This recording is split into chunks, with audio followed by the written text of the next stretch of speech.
All right, here we go. Geometry, our fourth lesson. So again, don't worry about that. 3.4. We're going to find and use slopes of lines. So if we look at a negative slope, it's going to fall from the left to the right, like line J right here. So again, as I move left to right, my line is going down. It's falling.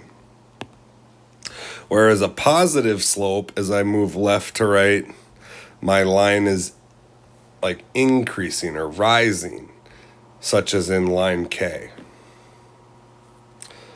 A zero slope slope of zero has no rise to it at all. So again, this would be like a horizontal line. And an undefined slope is going to be vertical. And again, the reason it's undefined is because say we have any number on top, but we put a zero on the bottom, we know that we can't have a zero in our denominator. I can't take 5 and split it up into zero groups evenly, okay? So those are kind of, again, slope in a nutshell is that negative slopes fall as you move left to right. Positive slopes rise. Zero slopes are horizontal or flat, and undefined slopes are vertical. Again, we've used this formula before, but we talk about slope as rise over run, which is the change in y over the change in x. And to find it, we subtract our y values and subtract our x values. So find the slopes of line A and line D. So I'm going to do line A first. And I see that line A has 2 points. Here's line A. I've got 6, 4, and I've got 8, 2. So I'm going to label this x1, y1, and this is x2, y2. And I'm going to use my formula. So again, y2 minus y1 over x2 minus x1. And y2 is 2, y1 is 4, over x2 is 8, and x1 is 6. 2 minus 4 is negative 2. 8 minus 6 is 2. Therefore, my slope of line A, which I'm going to use an M, slope of line A, negative 2 divided by positive 2 is a negative 1. Now, if I look at line D, I see line D is right here, D, okay? So that's going to be right here. So again, I'm going to use this 6, 4 slope. And so I'm going to plug it in and I'm going to say, okay, let's call this x1, y1 again, but this one's going to be x2, y2.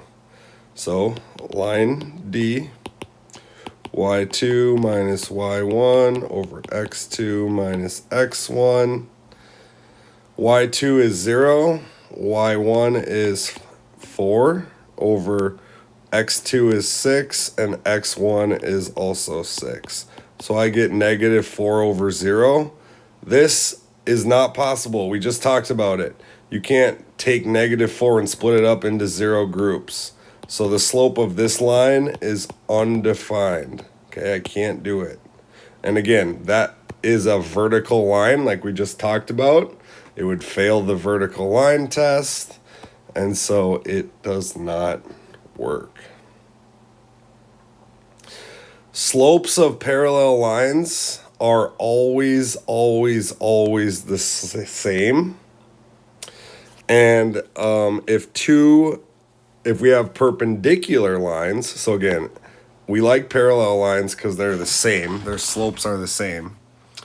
But if we have perpendicular lines, we say that their slopes are opposite reciprocals. So perpendicular slopes have opposite reciprocals.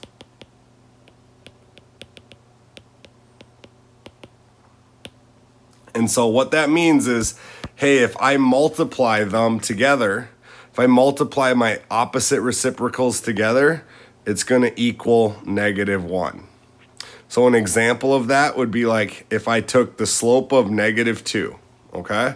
-2, the opposite of -2 is +2, and reciprocal means to flip-flop my numerator and denominator. So this is like saying -2/1, and this is like saying 1/2. -2/2, which would equal -1. So opposite reciprocal means if it's negative, make it positive. If it's positive, make it negative. And then flip-flop your numerator and your denominator. Find the slope of each line, which lines are parallel. So these all kind of look somewhat parallel. But again, in order to do that, we've got to be precise. We have to be sure. So I'm going to find the slope of K1, the slope of K2, and the slope of K3. So again, my formulas are all going to be the same. Y2 minus Y1 over X2 minus X1. So I'm going to start with, I'm going to say 4. I'm going to start with K1. That's this one right here. I'm going to say 4 minus 0 over -2 minus -3. 4 minus 0 is 4. -2 minus negative is like adding. So that gives me +1. So my slope is 4. Now I'm going to move to K2. And so I see to use my slope, I have 5 minus 1 over 4 minus 3. I get 4/1. So it looks like K1 and K2 have the same slope. So I would say yes, K1 and K2 are parallel. Now let's just check and see if K3 is parallel as well. So again, I'm going to look at and find my points. I'm going to say 3 minus -2 over 6 minus 5. And this time I get 5/1. So I would say lines K1 and K2 are parallel. Draw a perpendicular line. So line H passes through 3, 0 and 7, 6. So 1, 2, 3, 4, 5, 6, 7, 8. Okay. 1, 2, 3, 4, 5, 6, 7. So my first point is going to be 3, 0. It's right here.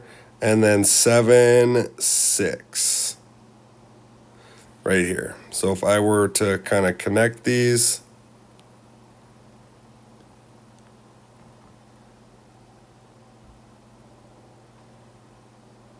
it'd be something like that. Graph the line perpendicular to H that passes through point 25. So first thing I got to do, this is line H, okay? So I got to find the slope of H. So let's use our formula. So let's find the slope of line H.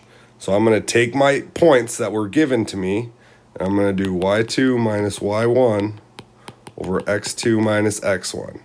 So 6 minus 0. 6 minus 0 over 7 minus 3. 6/4. So my slope is 3/2. So again, this word perpendicular means I need the opposite reciprocal of my original line. So the opposite or the perpendicular slope, did it tell us what line? No, we can just decide that. But again, if my original slope is 3/2, the opposite of positive is negative, and reciprocal means to flip my numerator and my denominator. If you think about what the note earlier was, so if we took 3/2 times -2/3, we'd get -6/6, which equals -1, so it's true. So I've got my slope, but now I got to use this last piece of information that uses the 0.25. So I'm going to use point slope form, which again is y minus y1 over mx minus x1. This is from previous lessons. And I'm going to say, okay, I've got an x value and a y value that I can plug in. So I'm going to say that my y value is 5 and my x value is 2. And then I'm going to take my reciprocal slope and plug it in. So it's going to be y minus 5 equals negative 2/3 x minus 2. Now I can't quite graph that because, again, that's not in my point slope form that I like. So I'm going to use the distributive property. Negative 2/3 x, let's see here, negative 2 over 3 times 2 over 1, 4 over 3. So we're going to call this plus 4/3, and it's y minus 5. I'm going to add 5. So my answer is y equals negative 2/3 x plus 5 4/3, which really 5 4/3 is the same thing as 6 1/3. So if I graph this again, I find 6 1/3. It's going to be like right here. And then I know that it goes through the point x is 2, y is 5, which if I go down 2, 1, 2 over 3, 2, 1, 2, 3. That would be right here. And so I can draw this line in.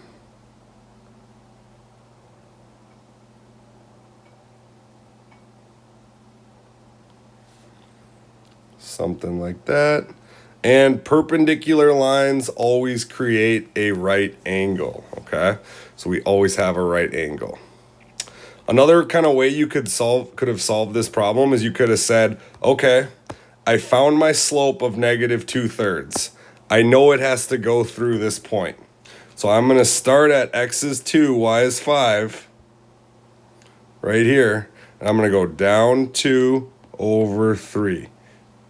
Oops, right here. Down 2 over 3. 1, 2, 3. My line was a little off. Down 2 over 3. So really, my line should look like this.